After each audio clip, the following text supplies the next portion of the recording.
মহাজনগণ বলছেন, দেখো এই সেই মুনি যিনি ভগবানের আদেশে আমাদের এই ধরাধামে তিনি প্রকটিত হয়েছেন। কেন? ভগবানের দিব্য লীলাবলীকে প্রকাশ করার জন্য।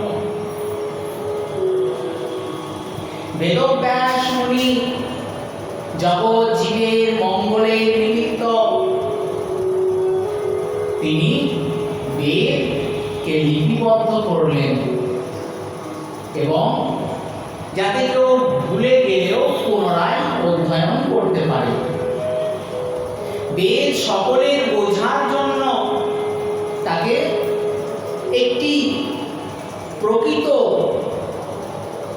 কোনো গল্প কথা নয়, বাস্তবিক ঘটনাকে অবলম্বন করে রচনা করলেন মহাভারত। মহাভারত কোনো গল্প নয়, কাল্পনিক কাহিনী নয়। মহাভারতের প্রত্যেকটি স্থান, কুরুক্ষেত্র আদি এই ভারতেই অবস্থিত।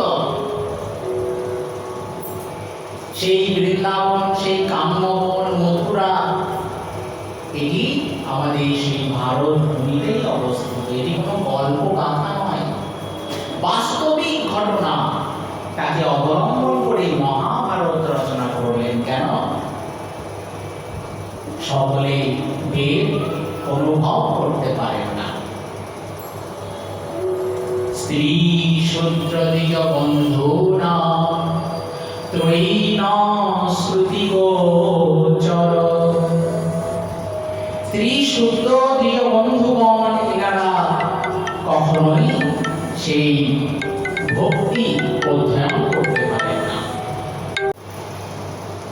তাই কি বলছেন? এই যে শ্রীমদ্ ভাগবতম, এটি শুক মুনি বর্ণন করছেন। বেদব্যাস যখন মহাভারত রচনা করলেন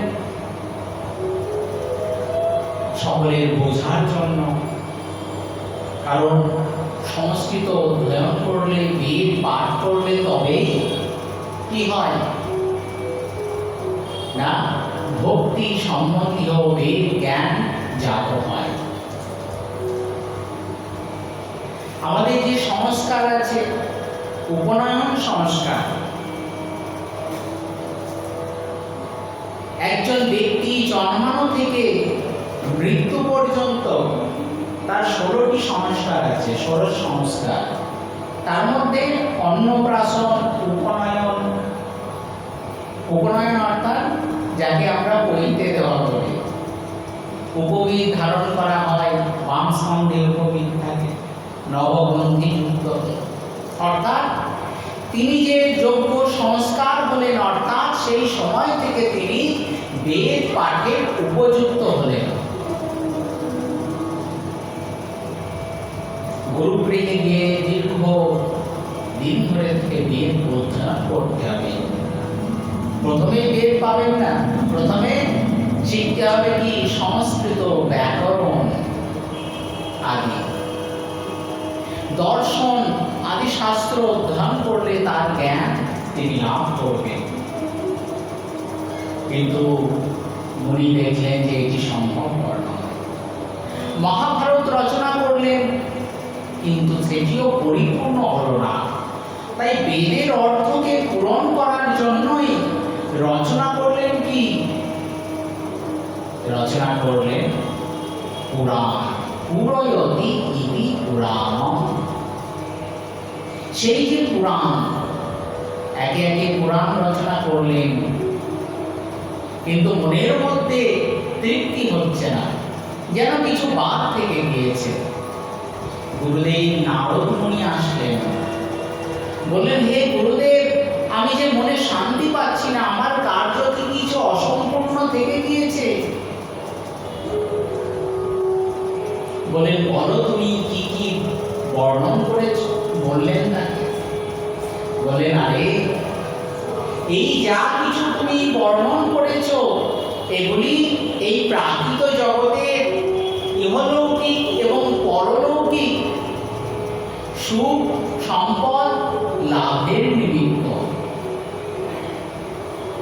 কিন্তু তুমি নিজেও জানো যে এই জগতে এই পাপ আর পরলোকে সর্বাদি লোকেই যাক না কেন, সেখানে চিরস্থায়ী বলে কিছু নেই। এই চতুর্দশ ভুবন, সপ্ত স্বর্গ আর সপ্ত পাতাল, 7টি স্বর্গ আছে আর 7টি পাতাল আছে। তাহলে আমরা কোথায় আছি? আমরা পাতালে আছি না স্বর্গে আছি? শাস্ত্র বললেন আমরা স্বর্গে আছি। বলে কোন স্বর্গ এটা? এটা হলো প্রথম স্বর্গ, যার নাম ভূ, পৃথিবী। আমরা কথায় শুনে থাকি ভূস্বর্গ। ভূস্বর্গ কোনটা? বলে কাশ্মীর। বলে শুধু কাশ্মীরটি স্বর্গ নয়, কাশ্মীরের সৌন্দর্য অনুপম, তার জন্য তাকে স্বর্গ বলা হয়। কিন্তু এই সমস্ত পৃথিবী হচ্ছে দিব্য স্বর্গ। এর উপরে আছে ভূর্ভুবস্বর মহ জন তব এবং সত্যলোক, এবং এর নিচে আছে অতল, বিতল, তলাতল, রসাতল, মহাতল এবং পাতাল। যে ব্যক্তি যেরকম কর্ম করেন সেই কর্ম অনুযায়ী তার গতি হয়। এই ধরাধামে দেখবেন কত পশু পাখি, কীট পতঙ্গ, সকলে সেই কর্ম প্রভাবে জন্ম মৃত্যু জরা ব্যাধি চক্রে পরিভ্রমণ করছেন। তাই নারদ মুনি বললেন, আরে যে লিখলে তুমি এগুলি এই জন্ম মৃত্যু জরা ব্যাধি চক্রেই পরিবর্তিত হতে থাকবে, কিন্তু এর থেকে নিষ্কৃতি পাওয়ার উপায় তো তুমি বলো নাই। বলে উপায় কি? যখন ভগবত চরণারবিন্দ লাভ করবেন, তাছাড়া স্বর্গেই যান আর যেখানেই যান, শাস্ত্র বললেন ক্ষীণে পুণ্যে মর্তলোকম বিশন্তি। স্বর্গে গেলে পুণ্য ক্ষয় হয়ে গেলে আবার মর্তলোকে ফিরে আসতে হবে। তাই নারদ মুনির কৃপায় রচনা করলেন শ্রীমদ্ ভাগবতম, ভাগবতম মহাপুরাণ। পুরাণের মধ্যে শ্রেষ্ঠ ইত্যেষা বাঙ্ময়ী মূর্তি প্রত্যক্ষা বর্ততে হরে। ভগবানের এটি বাক্যরূপ, একটি বাণীরূপ স্বরূপ। স্বয়ং ভগবান এখানে দিব্য স্বরূপে অবস্থান করছেন। সমস্ত মহাত্মাগণ শ্রুতি আদি পদ্মপ্রাণ এর স্তুতি করছেন।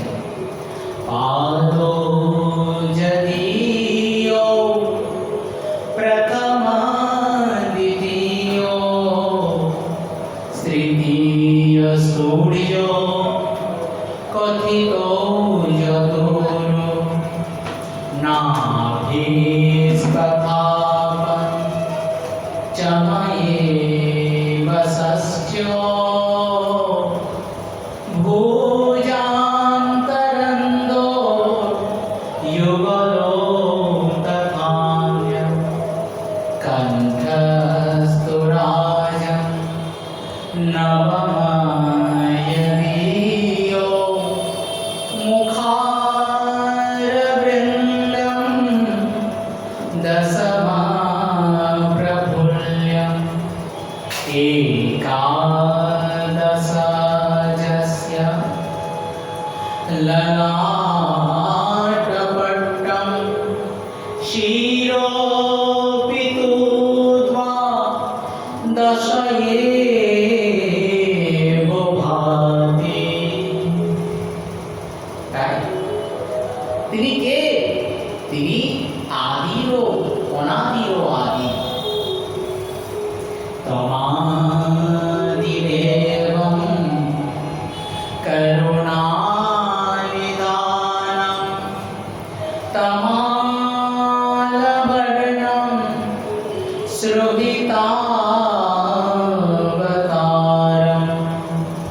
অপার সংসার সমুদ্রসেতুম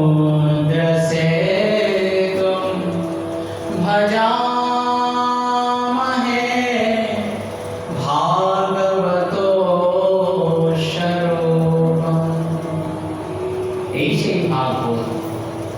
বলে ভাগবতমের প্রথম স্কন্ধ এবং দ্বিতীয় স্কন্ধ ভগবানের দুই চরণ,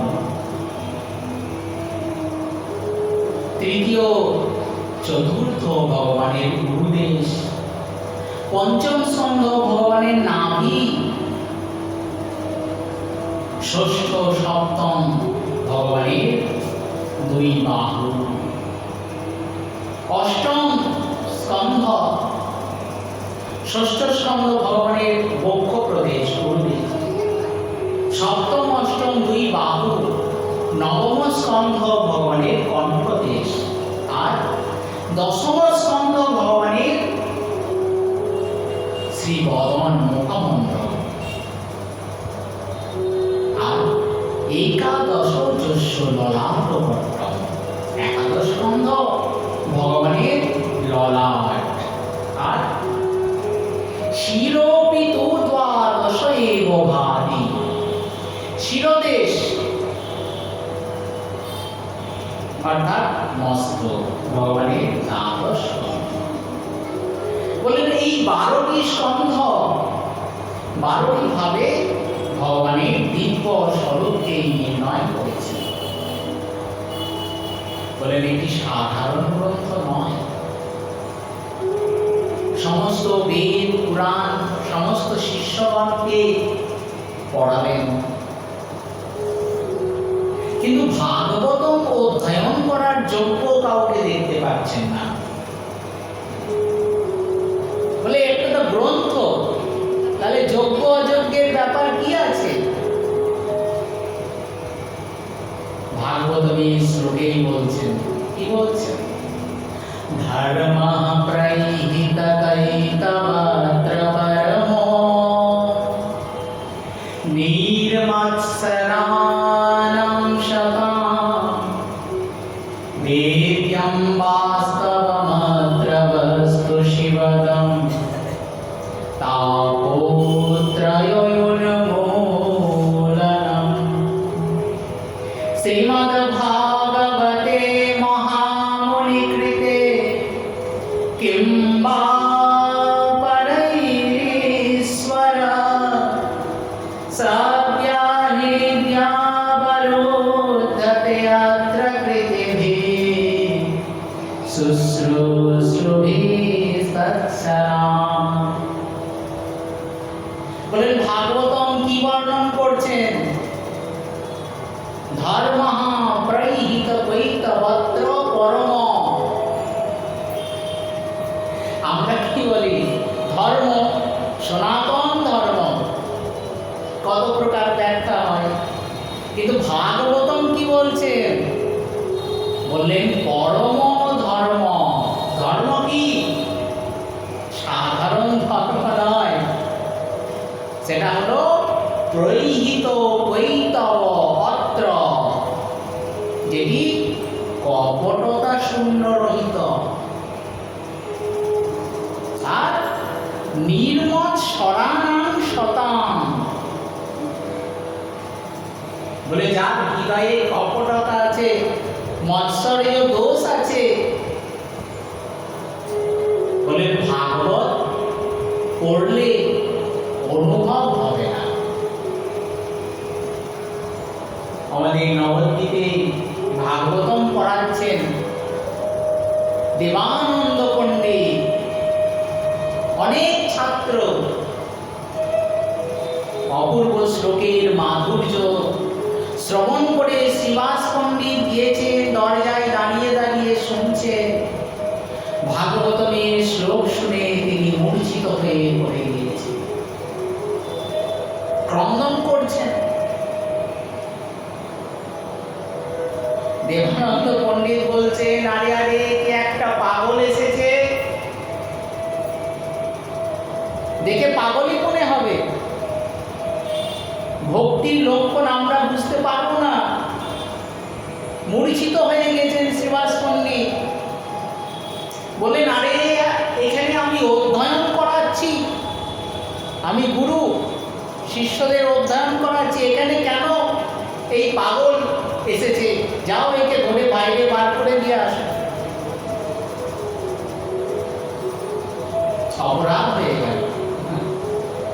বুঝতে পারলেন না?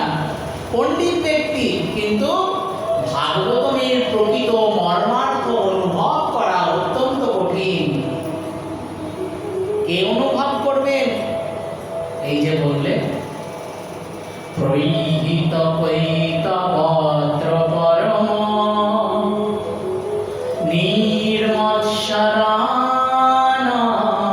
সদাম। কৈতব, কপটতা। কপটতা কি? আমাদের বৃন্দাবন দাস ঠাকুর বলছেন, দুই ভাই হৃদয়ের শালী অন্ধকার, দুই ভাগবত সঙ্গে করানো সাক্ষাৎকার। দুই ভাগবতের সঙ্গে সাক্ষাৎকার করাচ্ছেন। আমরা কি দেখছি? ভাগবত তো একটা, আবার দ্বিতীয় ভাগবত কোনটি? এক ভাগবত বড় ভাগবত শাস্ত্র। ভাগবত শাস্ত্র একটি, আর দ্বিতীয় আর ভাগবত ভক্ত ভক্তি রস পাত্র। দ্বিতীয় ভাগবত সেই ভক্ত যিনি ভক্তি রস পাত্র। তাই বলছেন, এই দুই ভাগবত দ্বারা দিয়া ভক্তি রস, তাহার প্রেমে তার হৃদয়ে হন বশ। তার হৃদয়ে তিনি বশীভূত হয়ে অবস্থান করেন। কার হৃদয়ে? সাধারণ মানুষের হৃদয়ে নয়। খুব ভালোভাবে শুনতে হবে। অর্থাৎ বলছেন, যার হৃদয়টি কপটতা শূন্য, কৈতব রহিত, অজ্ঞান তমের নাম কহিয়ে কৈতব। অজ্ঞান, যার জ্ঞান নেই তাকে বলা হয় অজ্ঞান। তাই বলছেন, ভক্তি বিষয়ে আমরা অজ্ঞান। বললেন, অজ্ঞান তমের নাম কহিয়ে কৈতব, ধর্ম অর্থ কাম মোক্ষ বাঞ্ছা আদি সব। তার মধ্যে মোক্ষ বাঞ্ছা কৈতব প্রধান, যাহা হইতে কৃষ্ণ ভক্তি হয় অন্তর্ধান। বলে, যে ধর্ম পালন করলে ভগবত ভক্তকে ভালোবাসে না, ভগবানকে ভালোবাসে না, সেই ধর্ম প্রকৃত ধর্ম নয়। সকলের হৃদয়ে ভগবান বিরাজিত আছেন, সকলের প্রতি সম্মান প্রদর্শন করা কর্তব্য। মহাজন বলছেন, সেই সে বৈষ্ণব ধর্ম যার সবারই প্রণতি, সেই ধর্ম ধ্বজি যার পিঠে নাহি মতি। ব্রাহ্মণ চণ্ডাল কুকুরান্ত করি, দণ্ডবত করিবে বহুমান্য করি। বলেন, একজন ব্রাহ্মণ আসছে, তাকে প্রণাম করলেন। একটু পরে একজন চণ্ডাল আসছে, তাহলে লাঠি নিয়ে তাকে মারতে হবে?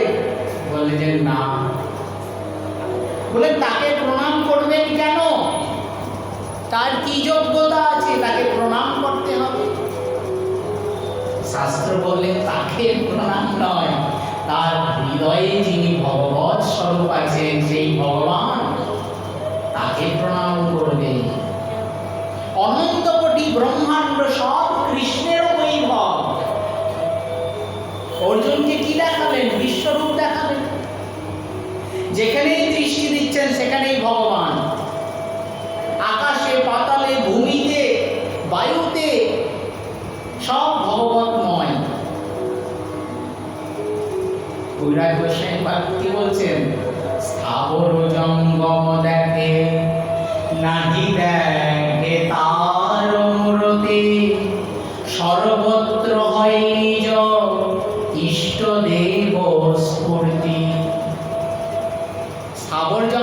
দেখছেন না। ভক্ত যখন সেই পর্যায়ে উপনীত হন, কি দেখছেন? সকলের মধ্যে ভগবানকে দেখছেন। তাহলে সকলকেই প্রণাম জানাচ্ছেন। বলে বৃন্দাবনে বৈষ্ণব ভগবানকে ভোগ লাগিয়েছেন,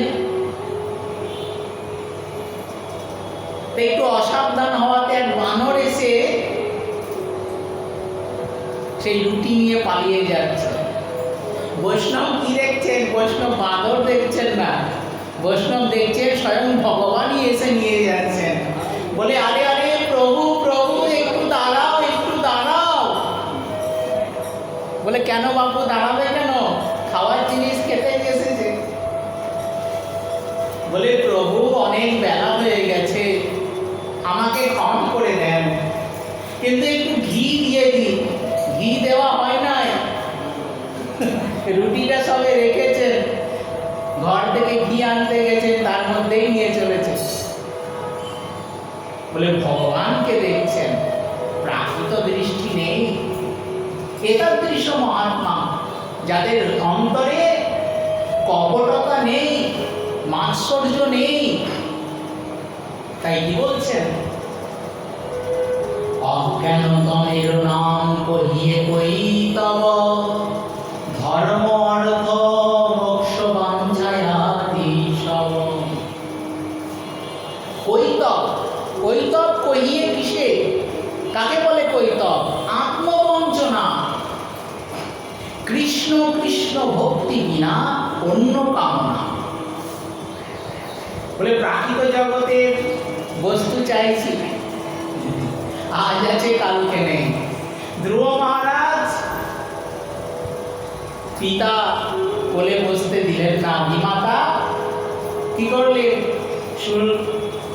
সুনীতি মাতা, আর সুরুচি হচ্ছেন বিমাতা, রাজার অপর পত্নী।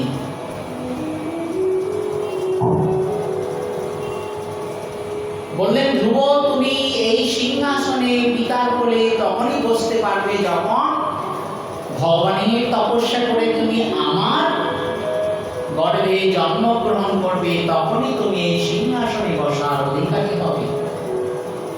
ছোট্ট ধ্রুব, 5 বছর বয়স নয়, রাগ করে চলে গেলেন বনে। বলে তপস্যাই করব, রাজ্য বৈভব চাই। কতদিন তপস্যা করলেন? বললেন 5 মাস তপস্যা করলেন।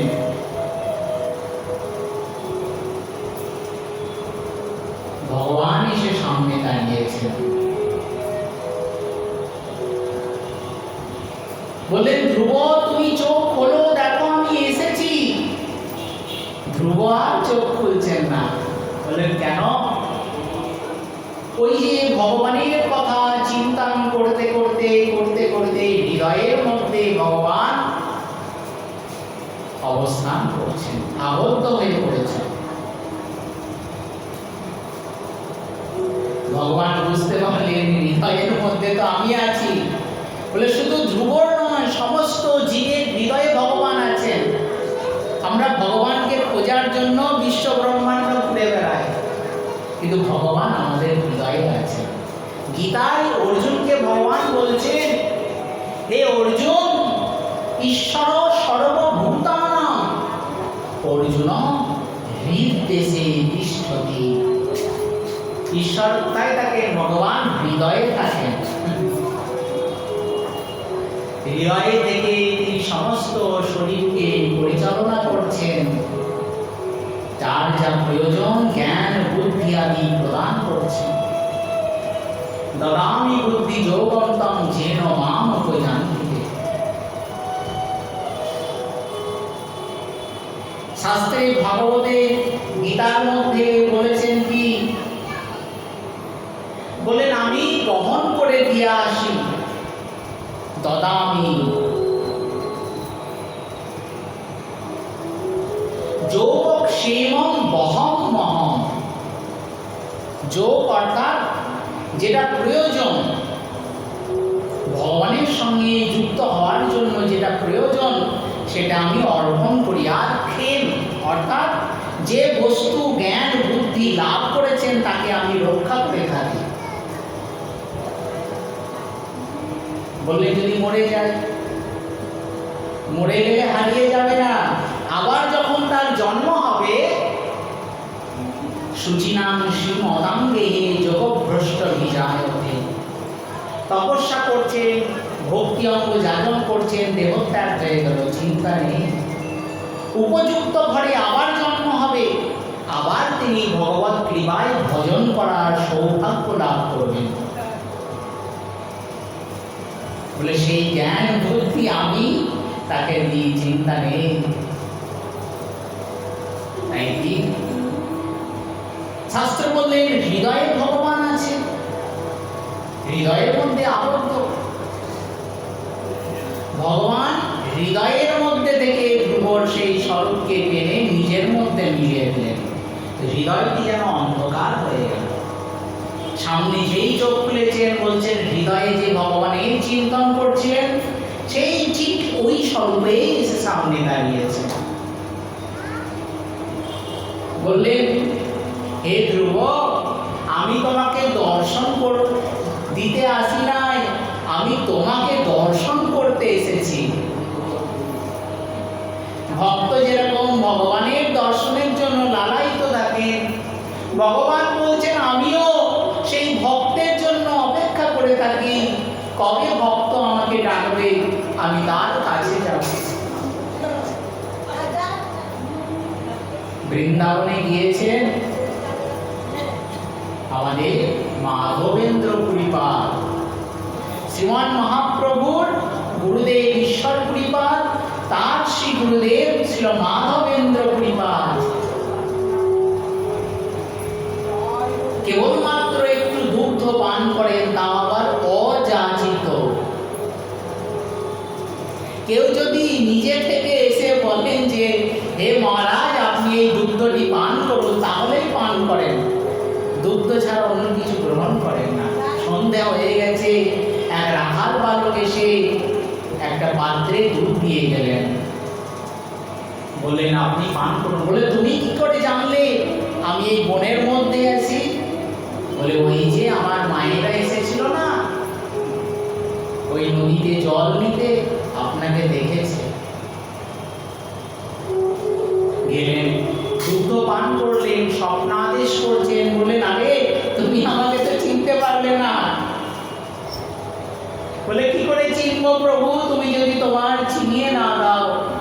বলে দেখো ওই আমার যারা সেবক ছিল না, তারা ম্লেচ্ছদের ভয়ে বৃন্দাবনে যখন ম্লেচ্ছর আক্রমণ করেছে, কি করেছে, ওই ভগবানের স্বরূপকে জঙ্গলের মধ্যে রেখে দিয়ে পালিয়ে গিয়েছে প্রাণ ভয়ে। কি করবো বলো, আমি এই জঙ্গলের মধ্যে রেখে গিয়েছি।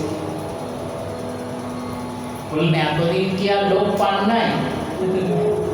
বলে সেই ভক্তের জন্য ভগবান অপেক্ষা করে আছেন, কখন আসবে সেই মাধবেন্দ্রপুরী। গ্রামবাসীদের সঙ্গে নিয়ে গিরিরাজ গোবর্ধনের উপর প্রতিষ্ঠা করলেন সেই শ্রীনাথজি। গিরিরাজ গোবর্ধনধারী তার সেই স্বরূপ, দিব্য স্বরূপ। বলে এই ভগবৎ স্বরূপকে কে প্রতিষ্ঠা করেছিলেন?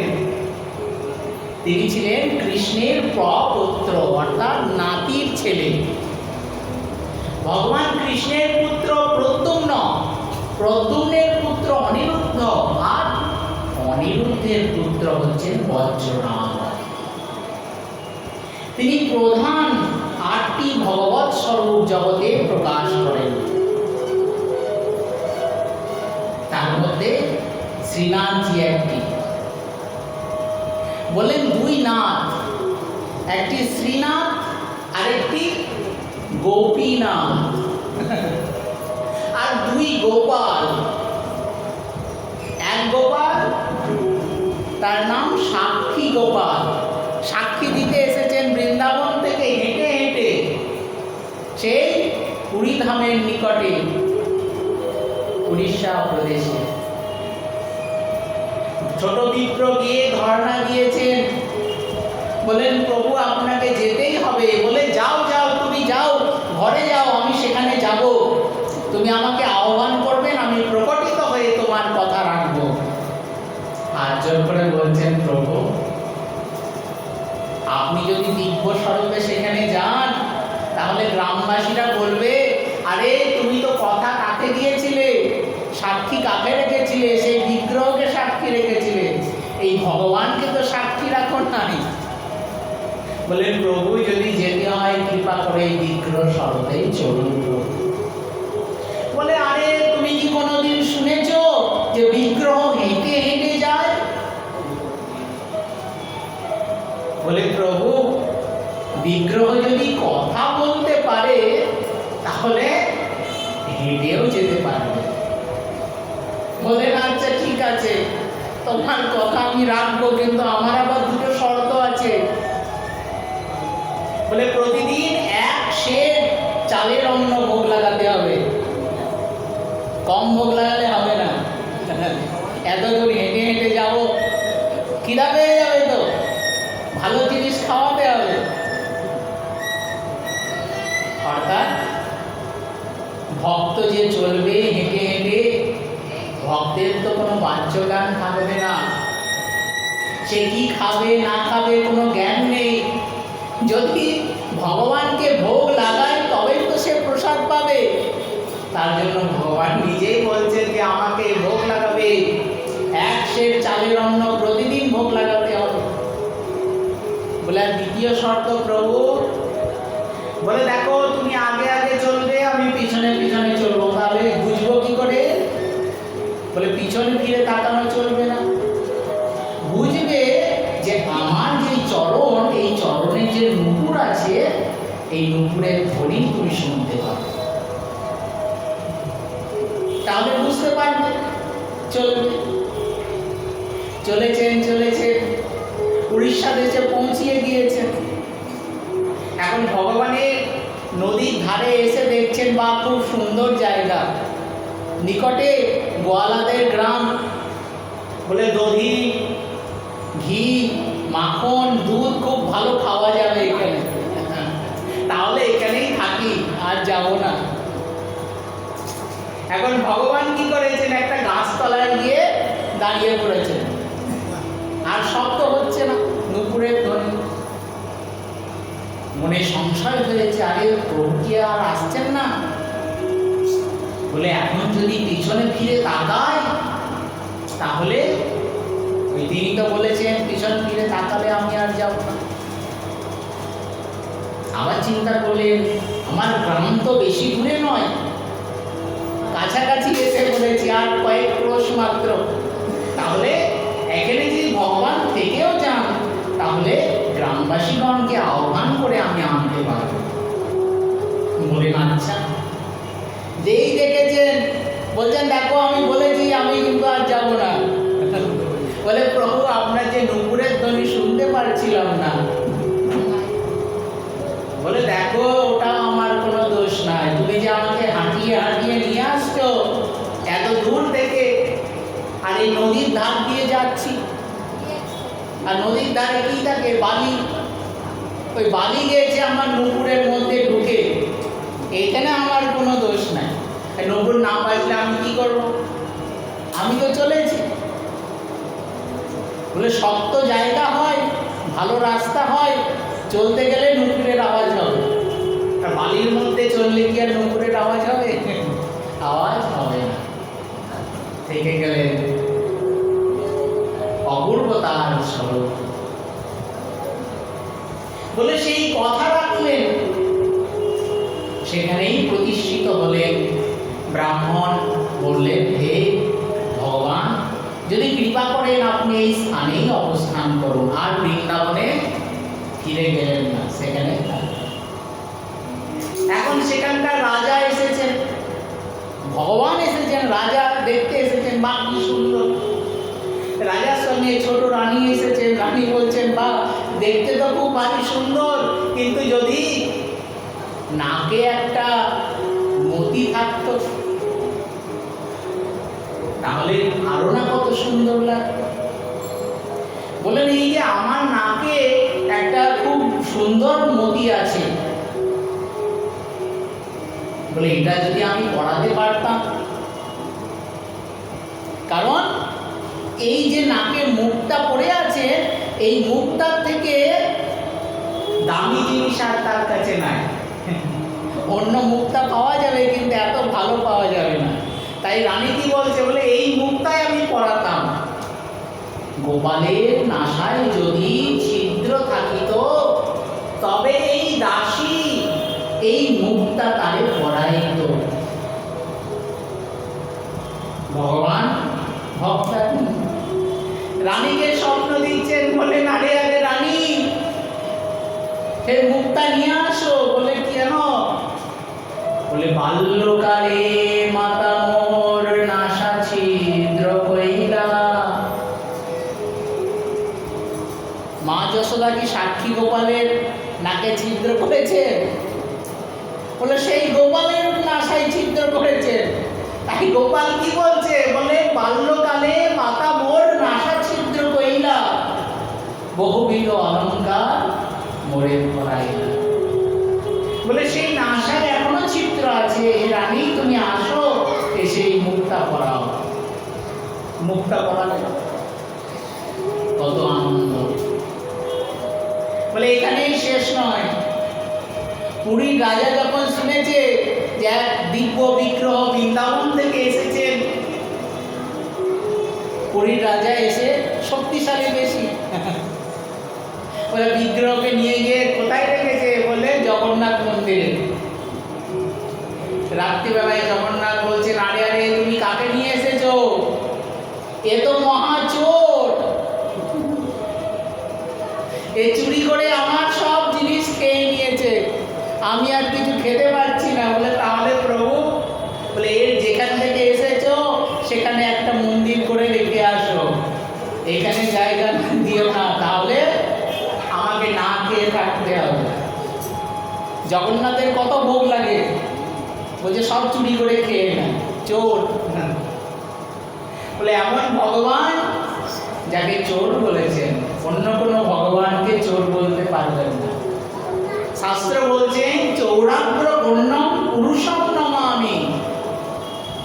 শুধু চোর নয়, চোরের রাজা। চৌরাগ্র গণ্যম, অগ্রগণ্য, সব থেকে আগে। বলে সেই দিব্যতার স্বরূপ আর কি আছে?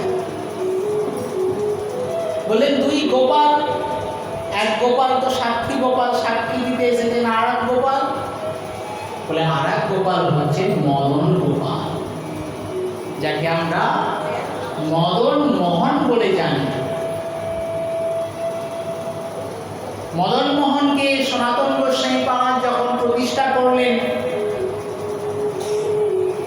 সনাতন গোস্বামী পাদ তো বৈরাগী সন্ন্যাসী সাধু, ভিক্ষা করে নিয়ে আসেন আটা, ওটাই জল দিয়ে গুলে একটু চাপ দিয়ে সেটা কি করেন, আগুনের মধ্যে সেঁকে নেন। বলে রুটি বলা যাবে না, ওই রুটির মতো, কিন্তু রুটি না। আমাদের মতন বেলে ভেজে সেঁকে কত সময় বাবু নাই, ওই সমস্ত আটা মেখে একটা দলা পাকিয়ে কোনোরকম চেপটিয়ে তাকে আগুনের মধ্যে সেঁকে নেয়, পোড়া রুটি। মদন মোহনকে ভোগ লাগিয়েছে। মদন মোহন বলছে, আরে সনাতন। বলে প্রভু কি হলো? বলে দেখো আমি রাজার ছেলে, কত দধি ঘি নবনীত সকলে আমাকে ভোগ লাগায়, আমি গ্রহণ করি, কিন্তু তুমি আমাকে যে পোড়া রুটি খাওয়াচ্ছ, বলে এ তো আমি আর খেতে পারছি না, গলায় আটকে যাচ্ছে।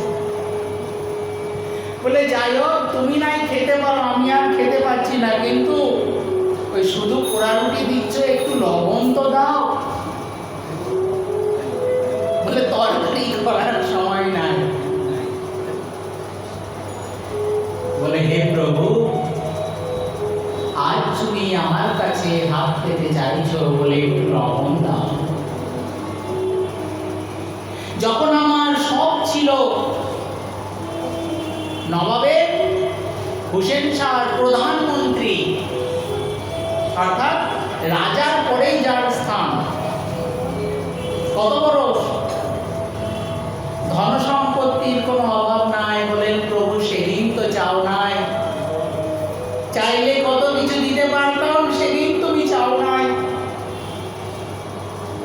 কিন্তু এখন মহাপ্রভুর কৃপায়, মহাপ্রভুর আদেশে বৈরাগ্যের ধর্ম যাজন করেছি আর এই বৃন্দাবনকে আশ্রয় করেছি। তাই তো তুমি আজ এসেছো আমার কাছে হাত পেতে চাইছো, বলে শাসন একটু লবণ তো দাও। বলে প্রভু আমার ক্ষমতা নেই, মহাপ্রভুর আদেশ আমি অমান্য করতে পারবো না প্রভু। যার কৃপাতে তুমি দর্শন দিয়েছো, কথা বলছো, তার আজ্ঞা কি পালনা যায়? মহাপ্রভুর ভক্তগণে বৈরাগ্য প্রধান, যাহা দেখি তুষ্ট হন গৌর ভগবান। কিরকম আচরণ করছে কৈরাজ গোস্বামীপাদ বলছে, ছেঁড়া গাথা নেড়া মাথা ছেঁড়া বহির বাস। ছেঁড়া কাটা নেড়া মাথা, মুখে কৃষ্ণ গুণগাথা, পরিধানে ছেঁড়া বহির্বাস। তাহলে এত দুঃখে আছো? বলে দুঃখ নাই।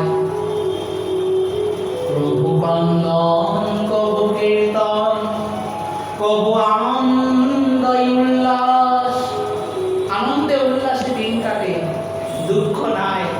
ভগবত ভজনে আনন্দে 56 দণ্ড করেন ভজন, কোনদিন 4 দণ্ড থাকে না স্বয়ং। 4 দণ্ড অর্থাৎ 96 মিনিট, 1 ঘন্টা 36 মিনিট। তাও কি আমাদের মতন ঘুম নয়। কি বলছে? বলে স্বপ্নে রাধা কৃষ্ণ দেখে, ব্যর্থ নাহি যায় এক ধীরে। সারাদিন ভগবানের কথা চিন্তা করছে, তাহলে স্বপ্নে কি দেখবেন? ভগবানকেই দেখছেন। বলে এক মুহূর্ত ব্যর্থ যায় না। আর বলে জিজ্ঞাসিলে বলে মুই চৈতন্যের দাস, আমি চৈতন্যের দাস। বলে প্রভু তোমার যদি কিছু পাওনা থাকে, চাওয়া থাকে, তুমি তো সর্ব সামর্থ্যবান, তুমি নিজেই কিছু করে নাও প্রভু। ভগবান আর কি করে? গেল জাহাজ আটকিয়ে যমুনার মধ্যে, জাহাজের মালিক এসেছেন, গ্রামবাসীগণকে বলছেন, আরে তোমরা কিছু একটু উপায় বলে দাও, উপায় করে দাও, জাহাজ আটকিয়ে গেলে অনেক ক্ষতি হয়ে যাবে। বলে ওই যে কুটিয়ার মধ্যে দেখছেন, টিলার উপরে একটা কুটিয়া, ভাঙা কুটিয়া, ওখানে যান।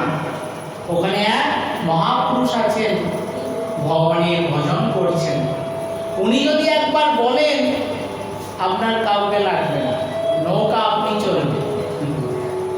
গেলেন, প্রার্থনা জানালেন, বললেন দেখো আমি কিছু জানি না,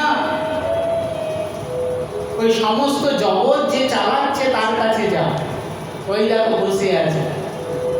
মদন মোহন কাছে গিয়ে প্রার্থনা জানালেন, বলে প্রভু আমার নৌকা চালিয়ে দাও, তুমি ভব সমুদ্রের কাণ্ডারি, সকলের নৌকা তুমি পার করে দাও প্রভু। এই আমার নৌকা আটকে গেছে, একে পার করে দাও। আমি ফিরে এসে তোমার জন্য অবশ্যই কিছু করে যাব। ওই যে বলেছেন কিছু করে যাব। বলে নৌকা তো চলতে আরম্ভ করলেন। বলে তিনি বহু গুণ ব্যবসায় লাভ করলেন। ফিরে এসে মদন মোহনের জন্য দিব্য মন্দির, ভোগ মন্দির, নাট মন্দির সব নির্মাণ করেছেন। এখনো গেলে দেখতে পাবেন যমুনার ধারে সেই দ্বাদশ আদিত্য টিলা পুরানো মদন মোহন মন্দির, কত উঁচু মন্দির, দূর থেকে দেখা যায়। রাজভোগ, রাজার সমস্ত লুচি পুরি মিঠাই মন্ডা রাজভোগ ভোগ লাগছে। কিন্তু সনাতন গোস্বামী বললেন যে প্রভু তুমি তো ব্যবস্থা করে নিয়েছো, কিন্তু আমি তোমার জালে বদ্ধ হব না, আমি চললাম, আমাকে বিদায় দাও। বললেন কেন থাকলেন না?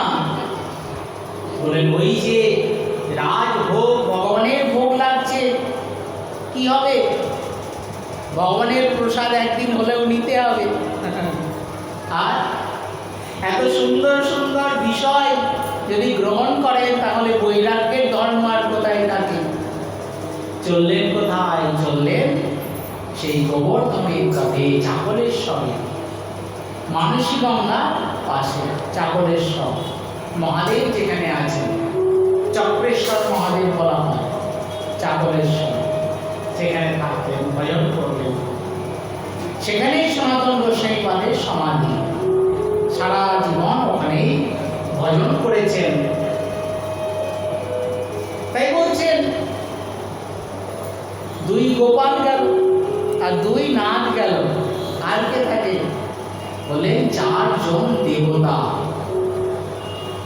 প্রথম হচ্ছেন গোবিন্দ দেব, শ্রী রাধা গোবিন্দ দেব, বৃন্দাবনে যোগপীঠ মধ্যস্থানে রত্ন সিংহাসনের উপরে তিনি পূজিত হচ্ছেন, গোবিন্দ মন্দির।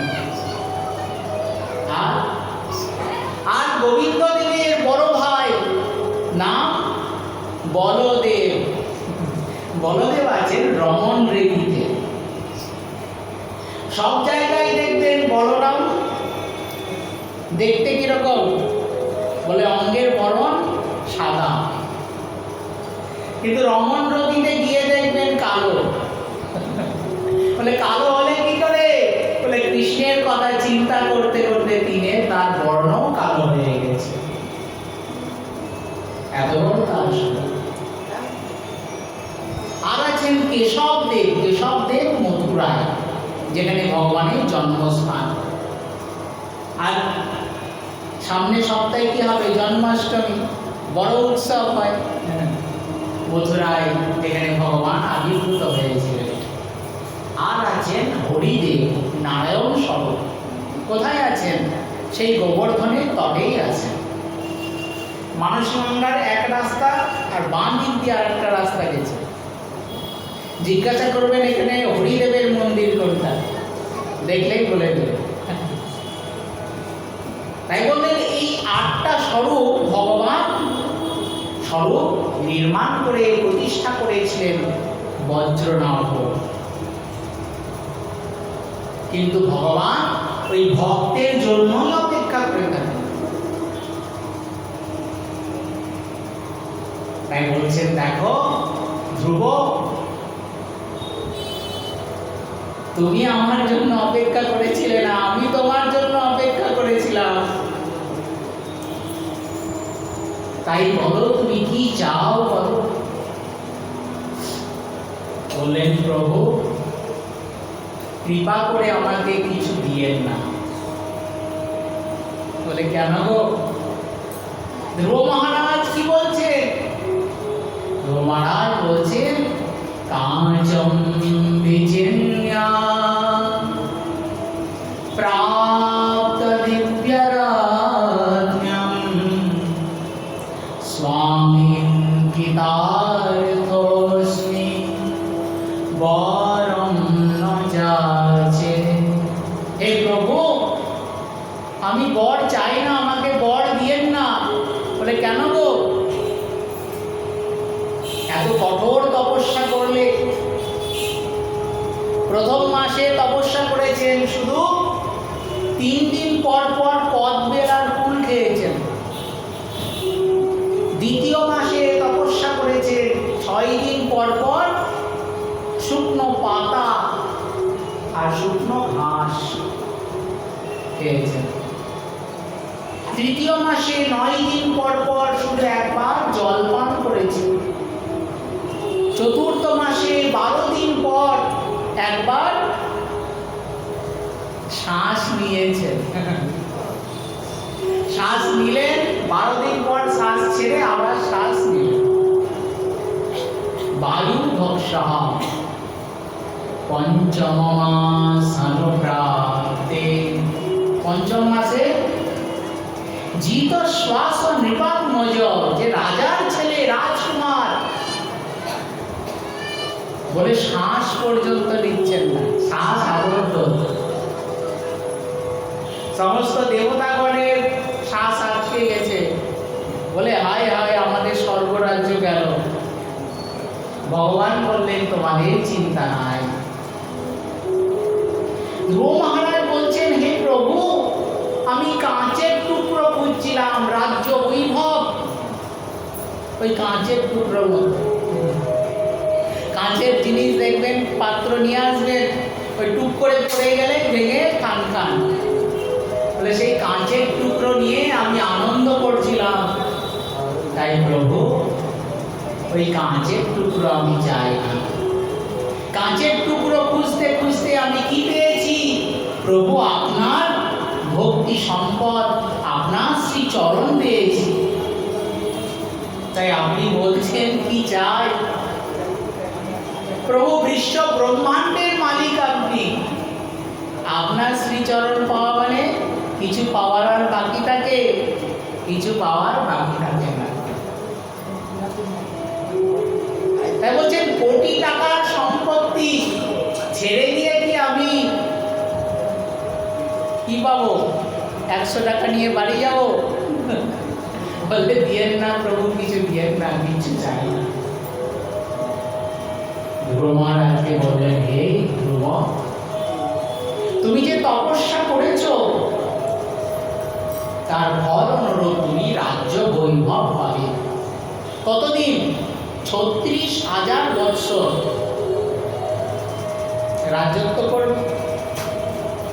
তাহলে শেষ হয়ে গেল? বলে এখানে শেষ নয়।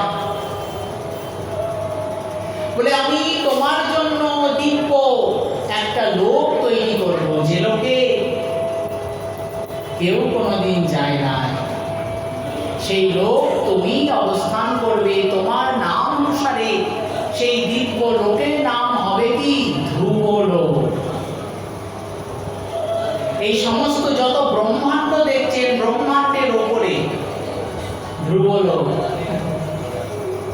ভগবান তৈরি করেছেন। মহাপ্রলয়েও যেটি কোনোদিন ধ্বংস হয় না, অপূর্ব সেই দিব্য ভগবত। সেই লোকে ধ্রুব মহারাজ গমন করলেন। বলে সেই জাতীয় সেই ভক্তগণ ভগবানকে লাভ করেন কিসের জন্য? সেই যে যাদের অন্তরটি কপটতা শূন্য, কৈতব শূন্য। কৈতব কহিয়ে কিসে? আত্মবঞ্চনা। কৃষ্ণ কৃষ্ণ ভক্তি বিনা অন্য কামনা। ধ্রুব মহারাজ কিছু চাইলেন না, অন্য কামনা চাইলেন না, বলে ভগবানকেই চাই, ভগবানকে বাদ দিয়ে আর কিছু চাই না। কিন্তু জানবেন প্রকৃতপক্ষে সমস্ত জীবই কি চায়? ভগবানকেই চায়। কিন্তু মুখ দিয়ে আমরা পরিষ্কার করে বলতে পারি না, সেই জ্ঞানটা আমাদের নেই। বলেন কেন? বলে আমরা তো ঘর চাই, বাড়ি চাই, ভালো ভালো বস্তু চাই, আহার্য দ্রব্য চাই। তা ভগবানকে কোথায় চাইলাম?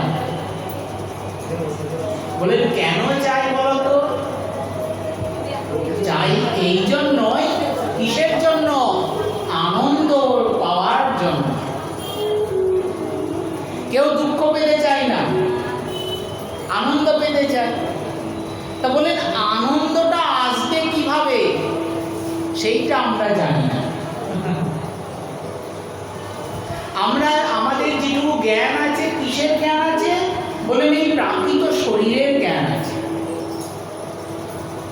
প্রাকৃত শরীরের 5টি জ্ঞানেন্দ্রিয়, 5টি বিষয় চায়। বিষয় পঞ্চম। চোখ কি চায়? ভালো ভালো জিনিস দেখতে চায়, কান চাই কি ভালো ভালো শব্দ, সঙ্গীতময় শব্দ শুনতে, ভালো ভালো কথা শুনতে, প্রশংসা শুনতে। কেউ নিন্দা শুনতে চাইবে না। জিহ্বা চায় ভালো ভালো বস্তু আহার করতে।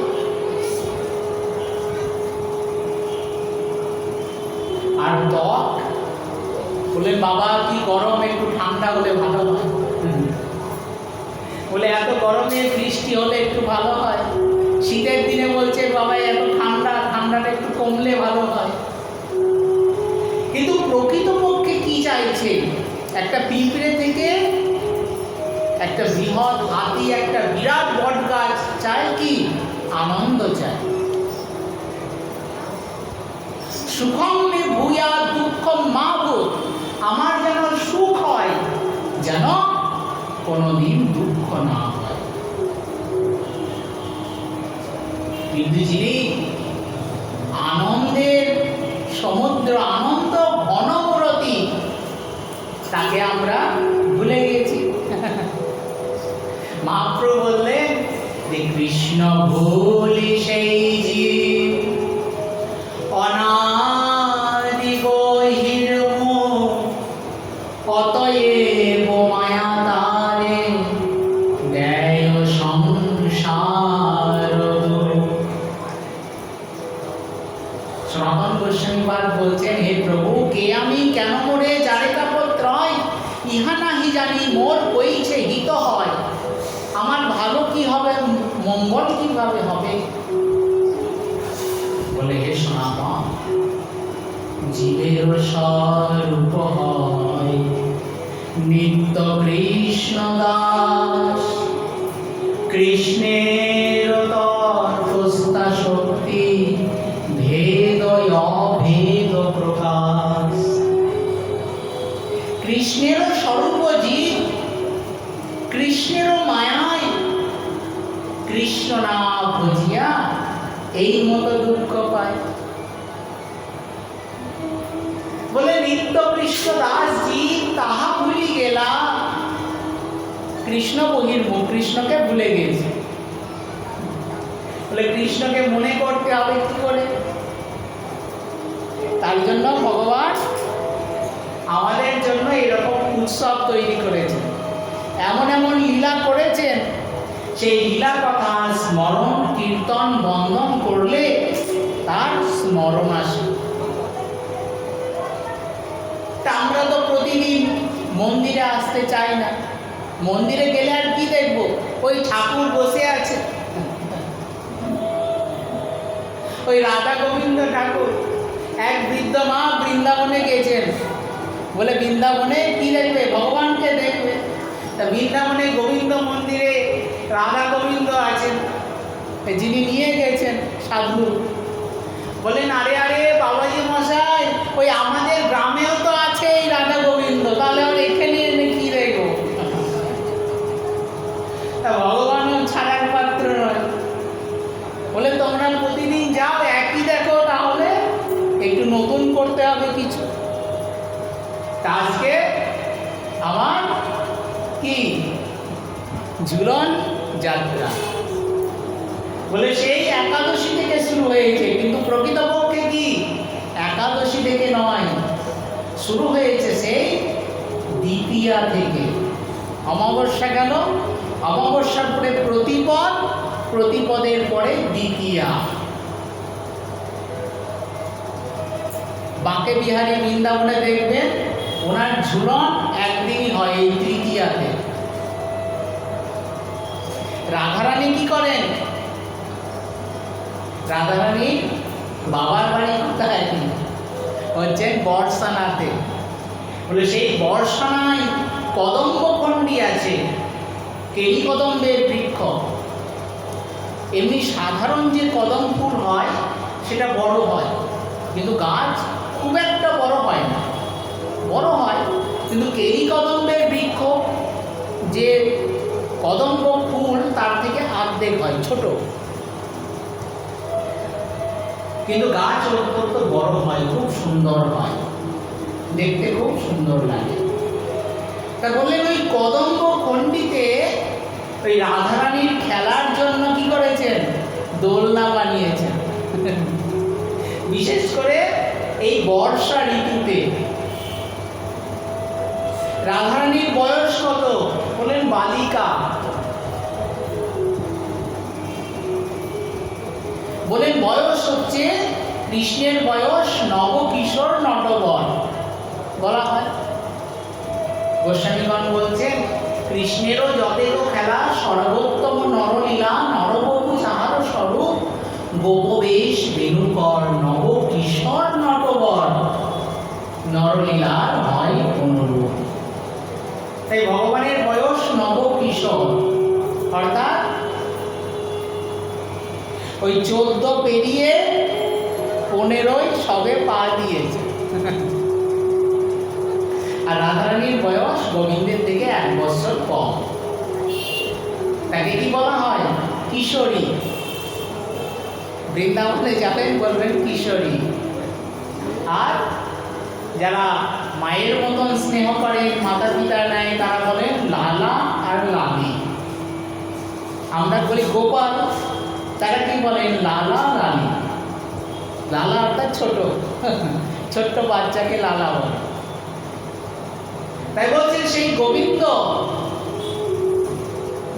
তার বয়স সবে নব কিশোর।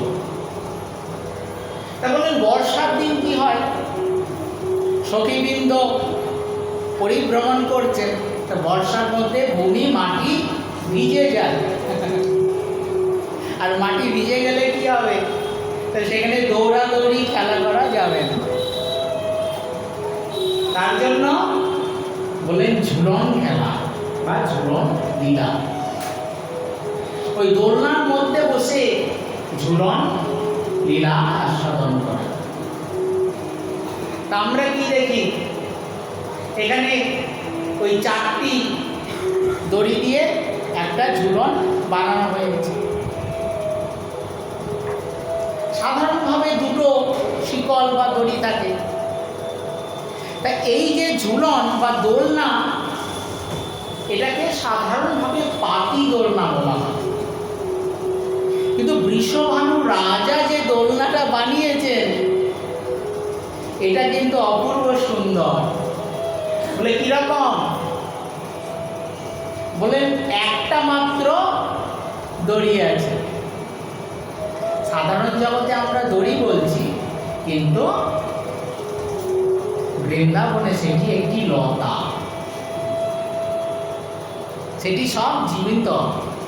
তা বললে সেই দিব্য লতার সঙ্গে একটাই লতা। কারো যদি সেরকম সামর্থ্য থাকে, তাহলে যারা একটু বুদ্ধি করে বানাতে পারবেন তারা বানাতে পারবেন। বললেন একটা দড়ি দিয়ে দোলনাটা আছে। দোলনাটা কিরকম? শাস্ত্র বললেন দোলনাটা একটা অষ্টদল পদ্মের মতো। বুঝলেন? অষ্টদল পদ্মের যে মূল যে অংশটা, তার উপরে একটা দড়ি আছে। তার চারিদিকে 8টা পাপড়ির মতন, 8টি বসার মতন জায়গা আছে। অষ্টসখী 8 দিকে বসেছেন, আর রাধারানীর মধ্যেখানে বসে আছেন গোবিন্দকে নিয়ে। বলে সেই দোলনাটা যখন দুলতে আরম্ভ করবে, সেটি আর কিন্তু থামবে না। কোনোদিন এমনি পরীক্ষা করে দেখতে পারে, আস্তে আস্তে থামবে ঠিকই, কিন্তু একটু উঁচুতে একটা দড়ি দেবেন, একটা শক্ত কিছু ঝুলিয়ে দেবেন, সে দুলিয়ে দেবেন। ওটা দেখবেন আস্তে আস্তে দুলতেই আছে, ওটা থামবে না সহজে। ওটা আবার কি ধীরে ধীরে দিক পরিবর্তন করে। এমনি দোলনা একদিকেই দুলবে, কিন্তু সেটা ওই চারিদিকে দুলতে থাকবে গোল গোল করে। বলে তার মাধুর্য অত্যন্ত সুন্দর। আর বলে দোলনার মধ্যে সেই লতা পাতা বেষ্টিত হয়ে এত সুন্দরভাবে প্রকাশিত হয়েছে, তার মধ্যে বিবিধ ফুল ফুটে আছে, বিবিধ কুসুম কুসুমে বিকশিত হিলোনা দোলনা সেই কয়েনের মধ্যে পাওয়া যায়। তাই বলছে ভগবান কি করেছেন, বলেন আজকে জীবন যাত্রা, আজকে জন্মাষ্টমী, আজকে রাধা অষ্টমী, আর তার জন্য আবার নতুন নতুন গান, লুচির ওপর তালের বড়া যাচ্ছে গড়াগড়ি, কত সুন্দর সুন্দর মহাজন গান বর্ণন করেন। তাই বলছেন এটি দিব্য চমৎকারময় লীলা, রস সার চমৎকার জং বিনা ন রস রস, বলে রস রাজ গোবিন্দ, আর রসের সারটি কি, বলে চমৎকার। বলে কিরকম চমৎকার, ভগবান মহাজন বলছেন, ভগবান যেন বলছেন যে আমার মাধুর্য নিত্য নব নব হয়, স্ব প্রেময় অনুরূপ ভক্ত আস্বাদয়। ভক্ত হৃদয়ের যে ভক্তি, সেই প্রেম ভক্তি দ্বারা ভগবানের মাধুর্য আস্বাদন করেন। বলে সেই ভক্তি নেত্র প্রয়োজন। ওই যে প্রথমে বললেন, কি বললেন, কপটতা শূন্য, কৈতব রহিত। তাই বলছেন সেই ধর্ম, ধর্ম অর্থাৎ ভক্তি ধর্ম, যাকে পরম ধর্ম বললেন। তাই বললেন সেটি প্রজ্জিত কৈতব অত্র পরম নির্মৎ সরানাম শতাম বেদ্যম বাস্তবমাত্র বস্তু শিবনাম। এটি কি, শিব শব্দের অর্থ মঙ্গল, মঙ্গল প্রদান করেছে। তাপত্রয় অনুমূলনাম, সমস্ত দুঃখ নিবৃত্তি করে দেয়। বলেন আমাদের হৃদয়ে যত অভাব আছে, অভাব চলে যায়, যত ভয় আছে দূরীভূত হয়ে যায়। সব থেকে বড় ভয় কি, মৃত্যু ভয়। কেউ মরতে চায় না বাবু। শাস্ত্র বললেন, দেখো অর্জুনকে বলছেন ভগবান, কি বললেন, বলে তুমি যুদ্ধ করতে এসেছো, বলছো তুমি যুদ্ধ করবে না কেন, তুমি কাউকে বধ করতে চাও না, মারতে চাও না। তাহলে শুনে রাখো, তুমিও কাউকে মারতে পারবে না, আর কেউ তোমাকেও মারতে পারবে না। বলে প্রভু এবার কি জিনিস, যুদ্ধটা হয়তো মারামারি, একজন মরলে একজন বাঁচবে। ভগবান বলছেন কি, বাসংসে জীর্ণানি যথা বিহায় নবানি গৃহ্ণাতি নরোপরাণি তথা শরীরাণি বিহায় জীর্ণ নৈন্যাতি সংয়াতি নবানি দেহি।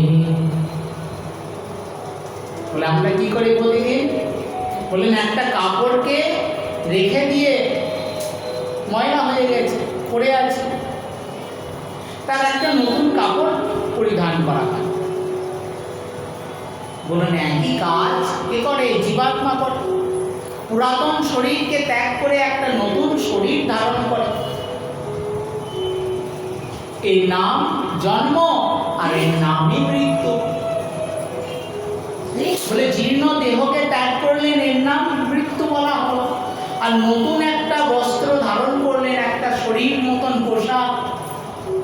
বলে শরীরটা কি একটা পোশাকের মতো, হ্যাঁ। বলে বুঝবো কি করে, আমরা প্রতিদিনই বলছি, কিন্তু অনুভূতিটা আমরা হারিয়ে ফেলি। বলে এটা কি আমার হাত, এটা আমার মাথা, শরীরটা আমার, তাহলে আমিটাকে, শরীরটা আমি নই, শরীরটা আমার, পোশাকটা আমার, অর্থাৎ শরীরটা আমার, শরীরটা আমি নই। তাহলে মৃত্যু হলে কি হচ্ছে? মৃত্যু হলে শরীরটা নষ্ট হচ্ছে, আমি নষ্ট হচ্ছে না। অর্জুনকে তাই বলে, হে অর্জুন, তোমার কোনো চিন্তা নেই, তুমি তোমার কর্তব্য পালন করো। তাই বলছেন, দেখো ওই ভক্তের মৃত্যু ভয় থাকে না। বলে মৃত্যু এসে কি করে? দেহটা নিয়ে চলে যায়, অর্থাৎ এক জায়গা থেকে আর এক জায়গায় নিয়ে রেখে আসে। দেখবেন বিড়াল তার শাবককে ধরে, সেই একই বিড়াল একটা ইঁদুরকে ধরে, ইঁদুরকে ধরলো মানে ইঁদুরের জয়নিতায়। কিন্তু যখন তার শাবককে ধরে, শাবক কি কাঁদে? কাঁদে না, সে আনন্দে ওই মুখে করে মুখের মধ্যে থেকে থেকে এক জায়গা থেকে অন্য জায়গায় চলে যায়। বলে ভক্তের কাছে মৃত্যুটা ওই রকম। বলে কোথায় যাচ্ছি? বলে ভালো জায়গায় যাচ্ছি, গোবিন্দের চরণে। তাহলে কান্না কিসে? কিন্তু সাধারণ ব্যক্তিরা তো অত বোঝে না। বলে আমার ঘর আমার বাড়ি সব ছেড়ে দিয়ে কোথায় যাব? দুঃখ হয়, এটা প্রাকৃত জগতের নিয়ম। কিন্তু ভক্তগণ সেই মৃত্যুকেও জয় করে নেয়, মৃত্যু জয়ী হয়ে যায়, পরাজিত হয়ে যায় মৃত্যু। তাই কি বললেন? তাপত্রয় উন্মূলনম, সমস্ত দুঃখ কষ্ট দূরীভূত হয়ে যায়। আর কি পায়? সদ্যাদ্যাবরুদ্ধতে অত্র পৃথিবী শুশ্রূষুভিস্তৎক্ষণা। তৎক্ষণাৎ কি হয়? ভাগবত শ্রবণ করছেন, কি পাবেন? বলেন 1 ঘন্টা পরে পাবেন না, 2 ঘন্টা পরে পাবেন না, তখনই পাবেন। তখনই কি পাবেন? যদি মনটি ভগবত চরণে যুক্ত হয়ে যায়, তখনই সত্য হৃদয় অবরুদ্ধতে, সেই ভগবান হৃদয়ের মধ্যে অবরুদ্ধ হয়ে যায়। অবরুদ্ধ কাকে বলে? বলেন আপনি অনেকদিন পরে বন্ধুর বাড়িতে গিয়েছেন, কোনো আত্মীয় পরিজনের বাড়িতে গিয়েছেন, বলে তোমার সঙ্গে দেখা সাক্ষাৎ হয় না, আজকে একটু দেখা করতে আসলাম, তবে বেশিক্ষণ সময় নাই, অনেক কাজ পড়ে আছে। তা আত্মীয় বন্ধু কি বলছেন? বললেন যেতে দেব না, বলে দরজা বন্ধ করে দিলেন। বলে যখন এসেছে অনেকদিন পরে, তাহলে একদিন থেকে যেতেই হবে। এর নাম অবরুদ্ধ, ইচ্ছা থাকলেও যেতে পারবেন না। তাই ভগবান বলছে ভাগবতমে, শুকমনি, সদ্য হৃদ্য অবরুদ্ধতি অত্র পৃথিবী শুশ্রূষুভি সৎসনা। আরো বললেন শুশ্রূষুভি, অর্থাৎ ভাগবত শুনেছেন এমন নয়, শোনার ইচ্ছা হয়েছে। ভাগবত শুনবেন, মন্দিরে গিয়ে ভগবানের দর্শন করবেন, এই ইচ্ছাটুকু হয়েছে। এতে কি হবে? ওই চিন্তনটি ভগবানেরই হবে, অর্থাৎ ভগবান আপনার হৃদয়ে এসে গিয়েছে। বলে হৃদয়ে কে ছিলেন? হৃদয়ে তো পরমাত্মা স্বরূপে ভগবান আছেনই, কিন্তু যখনই তার চিন্তন করবেন দিব্য স্বরূপে, তাহলে কি হবে? সেই দিব্য স্বরূপটি আপনার হৃদয়ে এসে যাবে। গোবিন্দের কথা চিন্তন করছেন, গোবিন্দের লীলা শ্রবণ করছেন, গোবিন্দকে দর্শন করছেন, গোবিন্দ আপনার হৃদয়ে আগেই এসে গিয়েছে। আপনার যত না আনন্দ হচ্ছে গোবিন্দের দর্শন করে, গোবিন্দ আপনার হৃদয়ে থেকে আরো অনেক আনন্দ পাচ্ছে। তাই বলছেন দেখো, সেই শ্রীমদ্ ভাগবতমকে পাওয়ার জন্য আবার তপস্যা করলেন। যোগ্য ব্যক্তি পেলেন না। কেন পেলেন না? বলে নির্মৎসর সাধু নেই। মৎসর অর্থাৎ সাধারণ ভাষায় যাকে বলা হয় হিংসা। মাৎসর্য, মৎস অগ্রেগত। আমরা দুজন একসঙ্গেই চলছিলাম, সে আমার থেকে আগে চলে গেল। কেন গেল? আমরা একসঙ্গেই বাড়ি করেছি, আমি জায়গা কিনে দিলাম আমার পয়সা দিয়ে, পয়সাটা নয় পরে ফেরত দিয়ে যায়। কিন্তু আমার একতলা বাড়ি আছে আর তার চারতলা হয়ে গেল, কি করে হলো? বলেন একজন মহাদেবের বড় সেবা করেছেন, গরিব মানুষ, বলে প্রভু এই চাই ওই চাই। এখন মহাদেব রসিকতা করে বলছেন, বললেন দেখো তুমি যা চাইবে তা আমি তোমাকে দেব, কিন্তু তোমার পাশে যে বন্ধু আছে তুমি একটা চাইবে একটা পাবে, কিন্তু পাশে যে বন্ধু সেটি দুইটি পাবে, ডবল ডবল পেয়ে যাবে, দ্বিগুণ দ্বিগুণ পেয়ে। তা প্রথমে অত বুঝতে পারে না, বলে প্রভু আমার একটা সুন্দর বাড়ি হয়ে যাবে। বাড়ি হয়ে গেল সুন্দর, তো পরের দিন দেখছে পাশের বন্ধু দুটা বাড়ি হয়ে গেছে পাশাপাশি। বলি হায় হায়, বলে নিজের যা আছে তাতে আনন্দ নাই। হ্যাঁ, বলে পরে আনন্দ দেখলে বড় কষ্ট হয়, এর নাম মাৎসর্য। এখন যা চাই, গাড়ি চাই, বাড়ি চাই, পরের দিনই দেখে সব ডবল ডবল হয়ে গেছে। এখন কি করবে? অনেক বুদ্ধি খাটিয়েছে। বলেন প্রভু, বলে কি? বলে আমার বাড়ির সামনে একটা বড় গর্ত হয়ে যায়। বললেন আচ্ছা তাই হোক। বলে আমার বাড়ির সামনে একটা গর্ত হয়েছে, পাশের বাড়ির সামনে দুটা গর্ত হবে, এই একটা না একটা গর্তে পড়বে, পরে আর না গর্ত। কি করে? বলেন প্রভু মহাদেব, বলে কি হলো? বলে আমার যেন একটা চোখ অন্ধ হয়ে যায়, তাহলে একটা চোখ দিয়ে আমি কোনো রকম দেখে শুনে চলে যাব, আর বেচারা দুটা চোখ কানা হয়ে যাবে। দুটা চোখ কানা হয়ে গেলে দেখতে তো কিছু পাবে না, ওই লাঠি দিয়ে টুকটুক করে কোনো না কোনো গর্তের মধ্যে পড়বে, কিন্তু গর্তের মধ্যে আর পড়ে না। বলে হায়, এই জন্য আমার একটা চোখ গেল, কি হবে? উপায় যে কিছু নাই।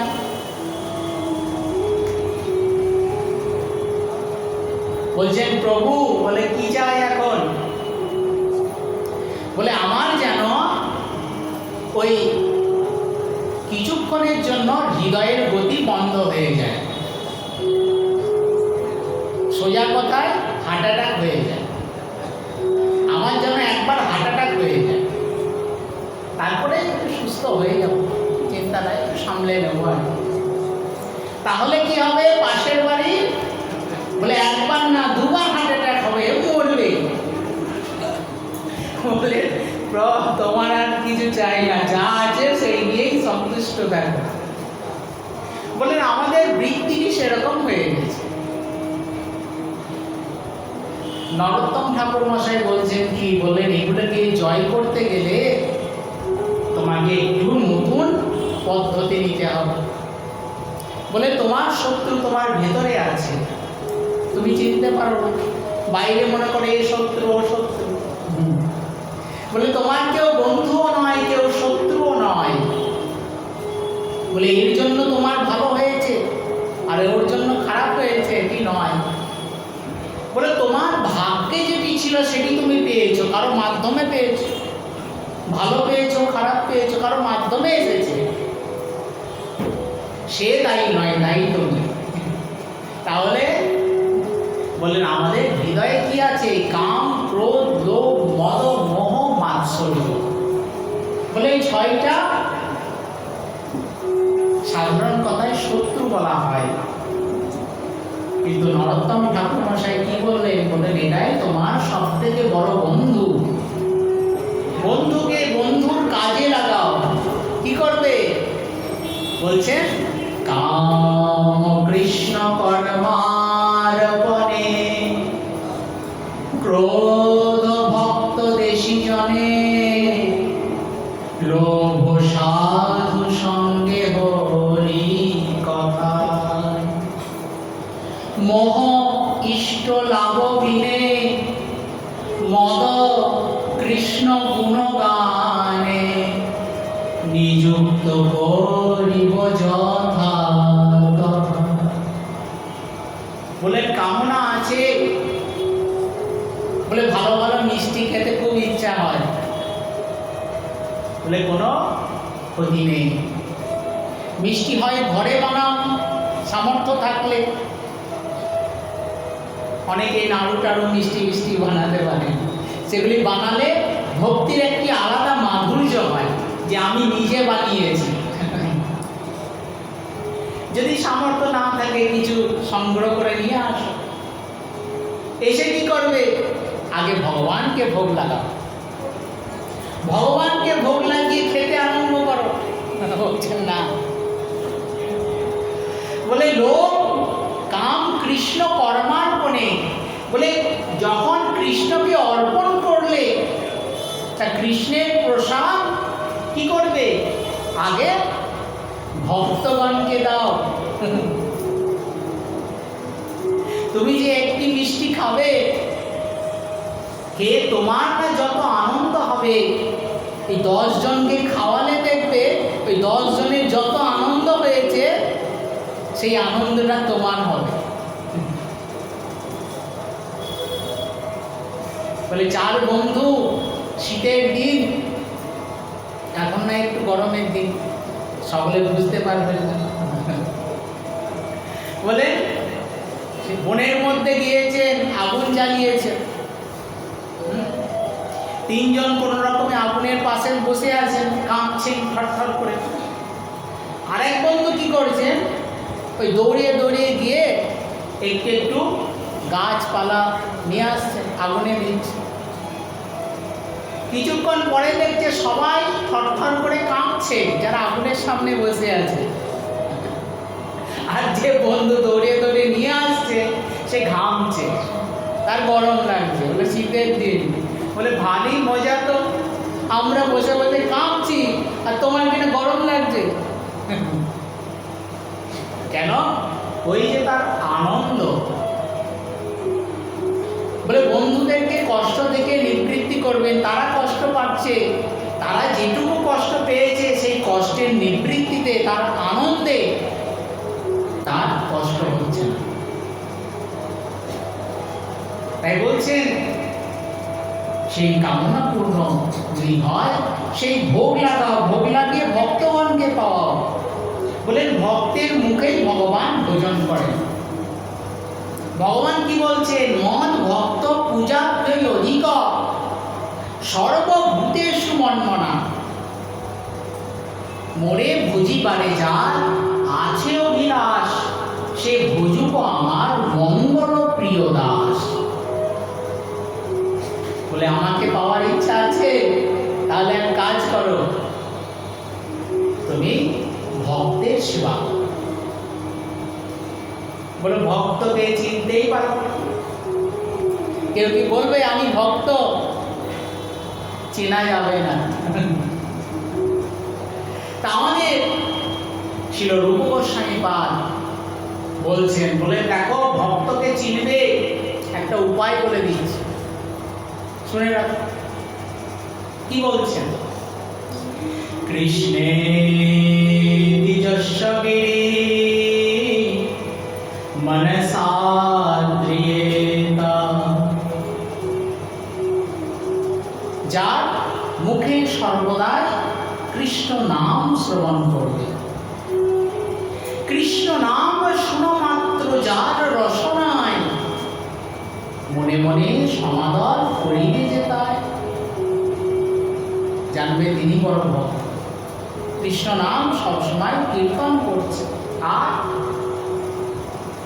দীক্ষাস্তি চেত প্রণতবিষ্ট ভজন্তমীশম,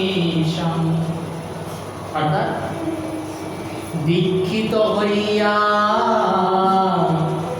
কৃষ্ণ বুঝিবে যে নর,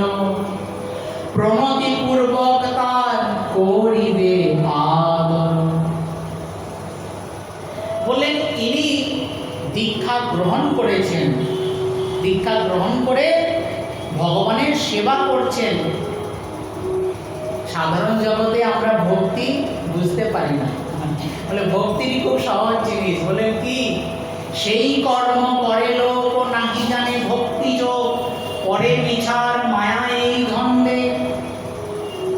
বলেন একজন ভক্ত আর একজন সাধারণ কি করেন? একই কর্ম করেন। কিছু অর্থ সংগ্রহ করলেন জীবন ধারণের জন্য, আর কিছু রন্ধন করে ভোগ নিলেন, গ্রহণ করলেন। তাই বলছেন ভক্ত কিসের জন্য করছেন? ভগবানের জন্য করছেন। বলেন কিছু কাজকর্ম করে অর্থ উপার্জন করেছেন, ভক্তকে বলবেন কেন করলেন? বলে ভগবানের সেবার জন্য। বলে কোথায় যাচ্ছেন? বলেন বাজারে। কি করবেন? ভগবানের সেবার জন্য কিছু নিয়ে আসে। রান্না করছেন, বলেন এত রান্না করছেন কেন? ভগবানকে ভোগ নিবেদন, ভগবানের জন্য। একই কাজ করছেন, আলাদা কিছু নয়, কিন্তু উদ্দেশ্য কি হয়ে গেল? ভগবানের নিমিত্ত। তাই বলছেন দীক্ষা গ্রহণ করেছেন, ভগবানের সেবা করেছেন। অম্বরীশ মহারাজের কথা শুনেছেন। দুর্বাসন নিয়ে এসে পরীক্ষা করলেন, অম্বরীশ মহারাজ বিচলিত হলেন না। কেন? তিনি ভগবানের প্রিয় ভক্ত। তিনি কি বলছেন? যদি আমি অপরাধ করেছি, ব্রাহ্মণের কাছে আমি অপরাধ করেছি, সেই দোষ আমাকে পেতে হবে, সেই অপরাধের শাস্তি আমাকে পেতে হবে। কিন্তু দুর্বাসা যখন সুদর্শন আসলে পালিয়ে গেলেন, বললেন কেন? বলে তপস্যা কে করেছে? বলে দুর্বাসা মুনি বলছেন তপস্যা আমি করেছি। দুর্বা আশ্রয় যস্য স দুর্বাসা, অর্থাৎ দুর্বা ঘাস। দুর্বা ঘাস তো দেখেছেন? বলে ফলমূল শাকসবজি খাননি, দুর্বা ঘাসকে তপস্যা করেছেন এত বড়, তার নাম দুর্বাসা। কিন্তু যখন সুদর্শন আসলে পালিয়ে গেলেন, থাকতে পারলেন না। কেন? বলে তার তপস্যার শক্তি সুদর্শন আটকাতে পারে না। কিন্তু অম্বরীশ মহারাজের দিকে কৃত্যা আগুন ধেয়ে আসছে। বলেন কৃত্যাকে ভয়ে পালিয়ে যাননি কেন? জানেন আমি অপরাধ দীনতা। তাই বলছেন, বলেন দীক্ষিত হইয়া ভজিবে যে নর, প্রণতি পূর্বক তার করিবে আদর। আর শুশ্রূষয়া ভজন বিজ্ঞানান্যমান্য। তাহলে আর কি বলছেন? শ্রীকৃষ্ণ ভজনে বিজ্ঞ যেই মতিমান, সেবা করি তার সদা করিবে সম্মান।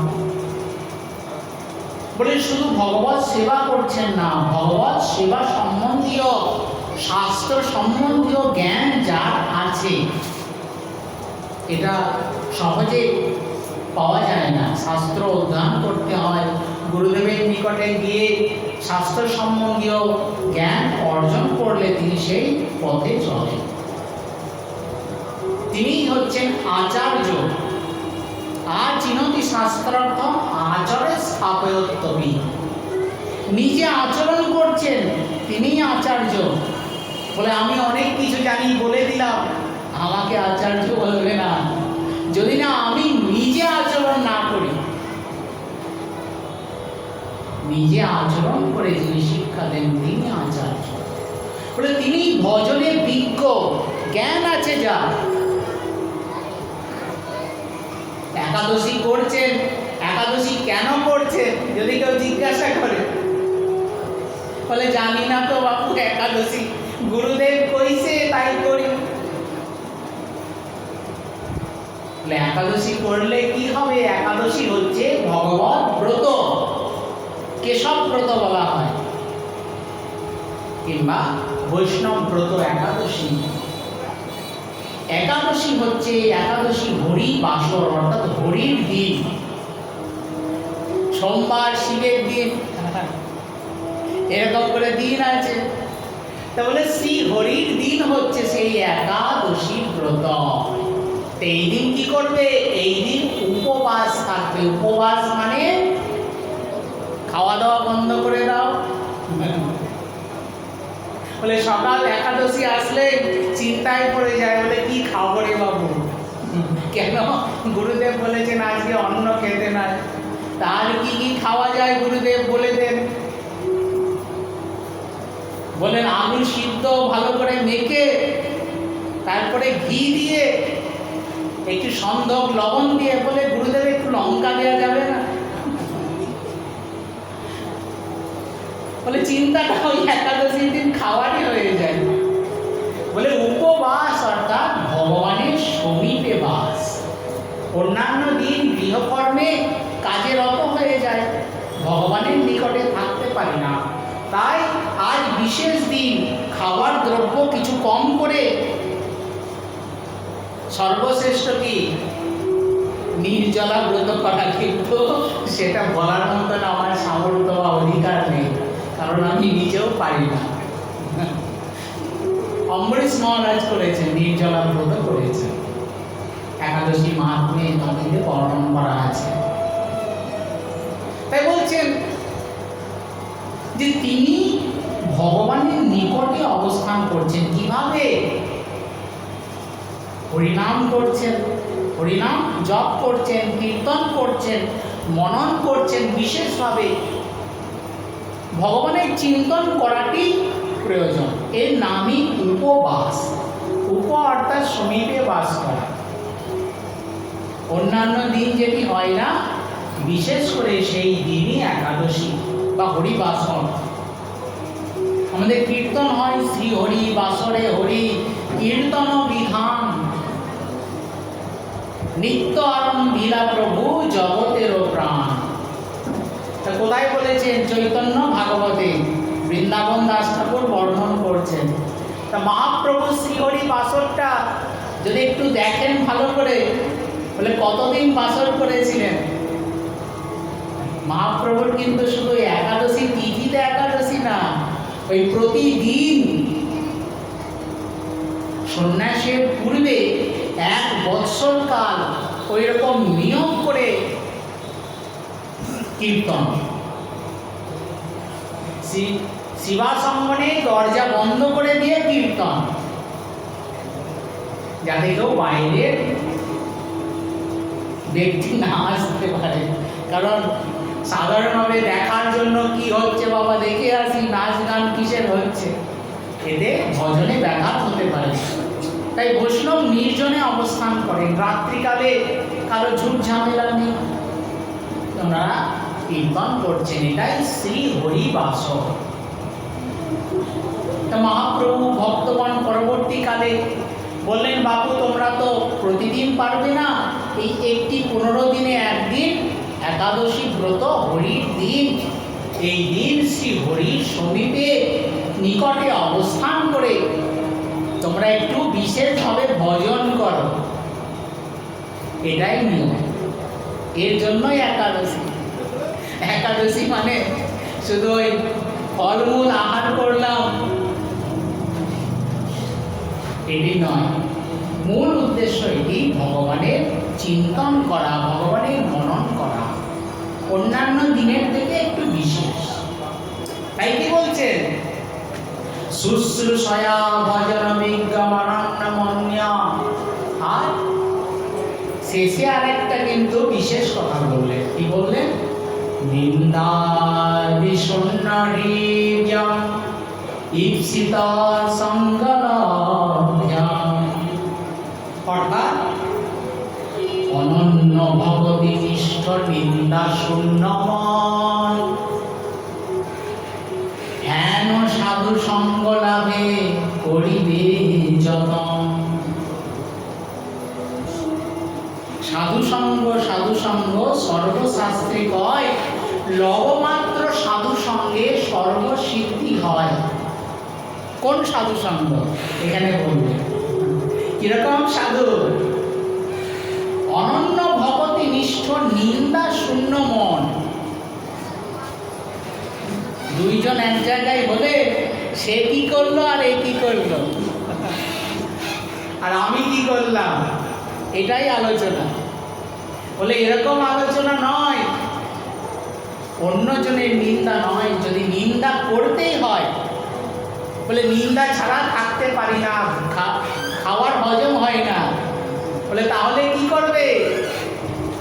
তাহলে এক কাজ করো, বলে নিন্দা যদি করতে হয় ভগবানের নিন্দা করো, তাতেও ভালো হবে, মঙ্গল হবে। বলে ভগবানের নিন্দা করে ভগবানকে কে পেয়েছে? শিশুপাল, যায় না? শিশুপালের যখন জন্ম হয়েছে, কৃষ্ণের পিসি, কৃষ্ণের এক পিসি হচ্ছেন কে? আমাদের কুন্তী দেবী। তা কৃষ্ণের আর এক পিসিমা হচ্ছেন ওই শিশুপালের মাতা। ওই জ্ঞাতি গোষ্ঠী সব এক জায়গাতেই আছে, বাইরে কিছু নাই।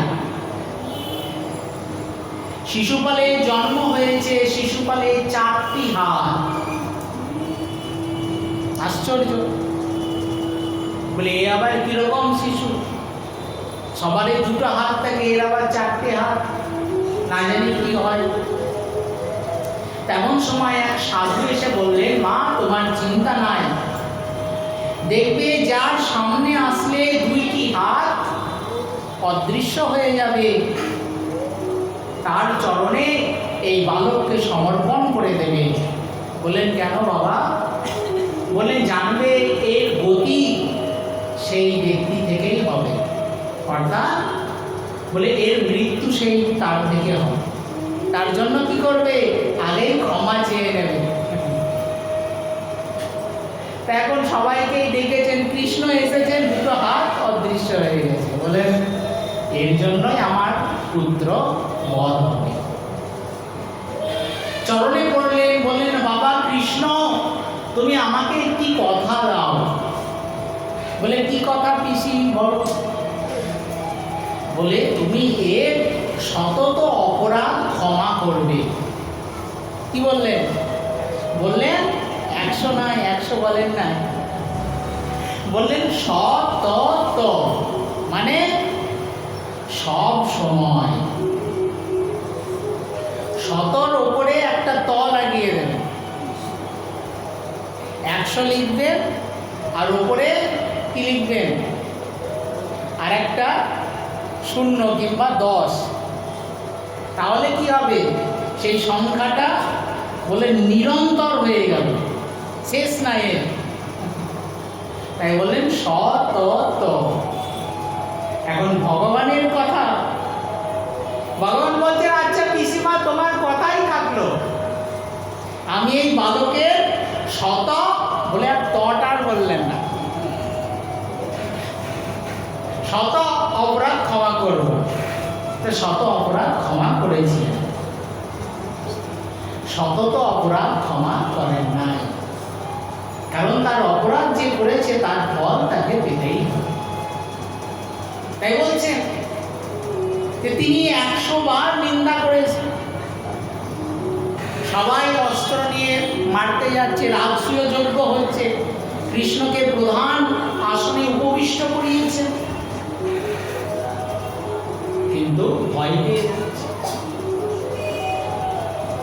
কৃষ্ণ বললেন তোমরা থামো, এ আমার নিকট অপরাধী, যদি শাস্তি দিতে হয় আমি দেব।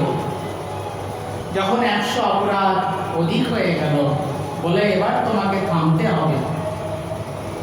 যখন থামলেন না, সুদর্শন চক্রকে আহ্বান করলেন। ভগবানকে বলা হয় হতারি গতি দায়ক। মস্তক ছিন্ন হয়ে গেল, কিন্তু তার মধ্যে থেকে একটা জ্যোতি এসে ভগবানের চরণে মিলিত হয়ে গেল।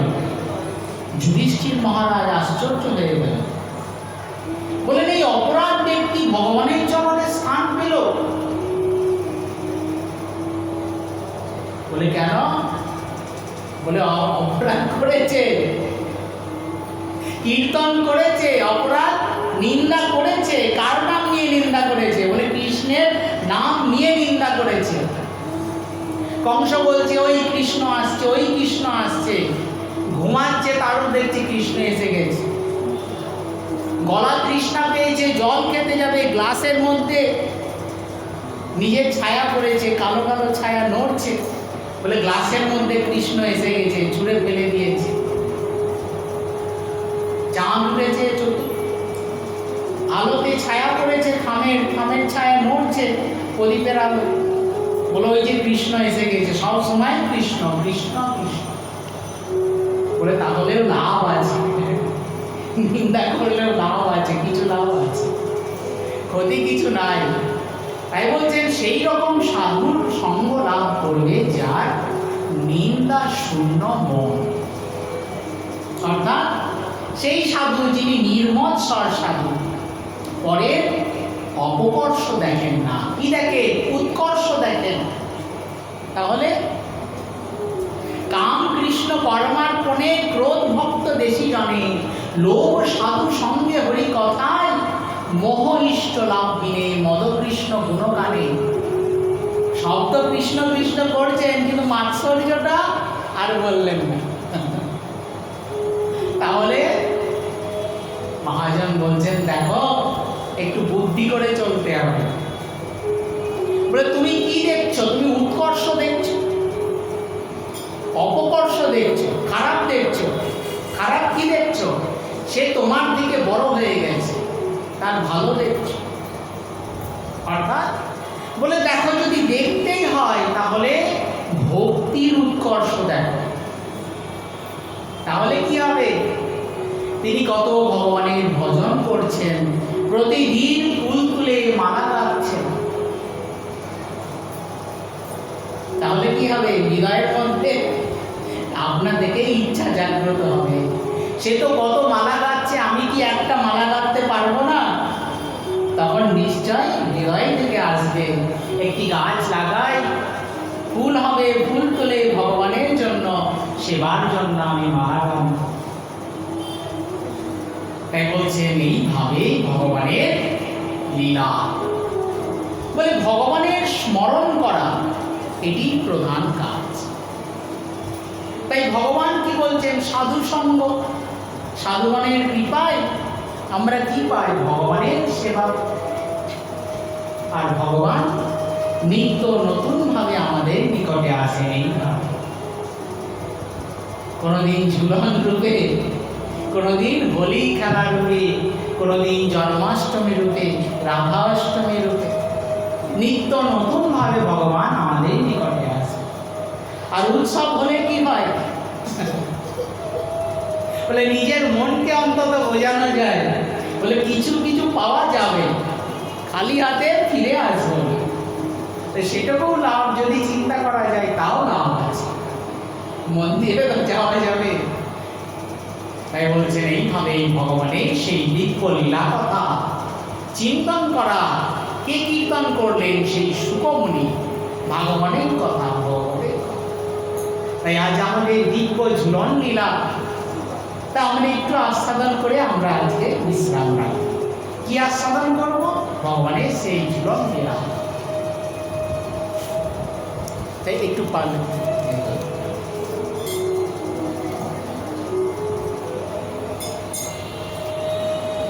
আজ কুঞ্জে রাধা মাধব ঝুলনে, আজ কুঞ্জে রাধা মাধব ঝুলনে, ঝুলনে ঝুলনে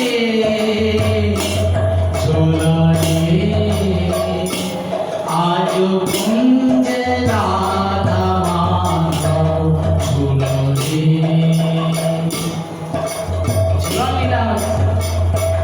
তার কি হচ্ছে?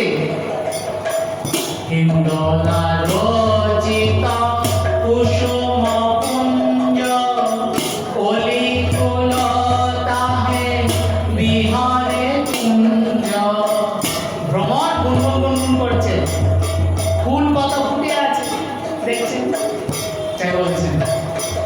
আর সারি সুখ পিক বেরল কুঞ্জ, সারি সুখ পিক বেরল কুঞ্জ, ঘেরি ঘেরি ঘেরি বলিয়া যুগু রাধা মাধব ঝুলনি।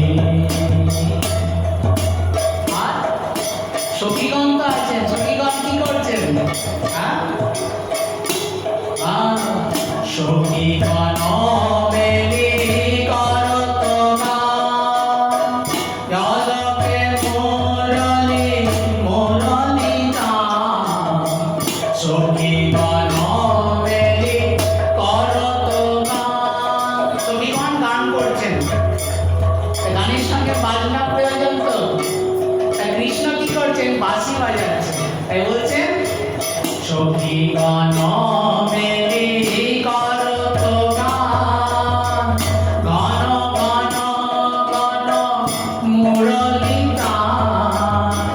লোচনে লোচনে তোরই মান, নাসালো বেশর দোল আজ কুঞ্জে রাধা মাধব ঝুলনি। বলে শুধু তো দুলছে, নিত্য নতুন কিছু করতে হবে। তা সখীগণ কি করেছেন? রসিকতা করে দোলনাটা একটু জোরে দুলিয়ে দিয়েছে। হ্যাঁ বলছেন, আর ঝুলনা ধমকে চমকে রায়, বিহসী মাধব ধরই তাই। আনন্দে অবশ পরশ পায়, চাপি ধরই কোলরে। পড়ে যাবে, শক্ত করে ধরেছে। আর সখীগণ হাসছেন। তাই বলছেন ঝুলনা ধমকে চমকে রায়, সখীগণ বিহসী মাধব ধরই তাই। আনন্দে অবশ পরশ পায়, চাপি ধরই কোলরি। আজ কুঞ্জে রাধা মাধব ঝুলনি, আজ কুঞ্জে রাধা মাধব ঝুলনি। প্রিয় সহচরে টানহি তোরে, প্রিয় সহচরে টানহি তোরে। অবশে অবশ হইলা গোরে, প্রেমে অবশ হইলা গোরে। ঘুমায় ধনি রসে বিভোরে, ঘুমায় ধনি রসে বিভোরে। দীন কৃষ্ণ দাস বলি, আজ কুঞ্জে রাধা মাধব ঝুলনি, আজ কুঞ্জে রাধা মাধব ঝুলনি।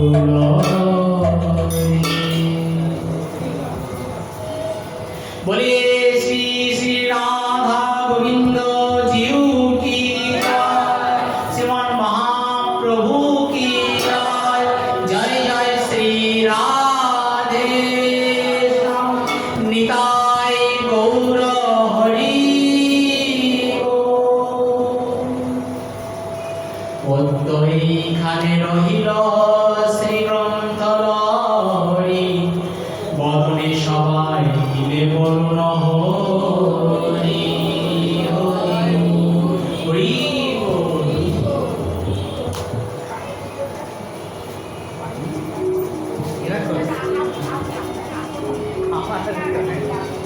তাহলে আমি একটু ছোট করে করছি। जय जय राधे कृष्ण गोविंद।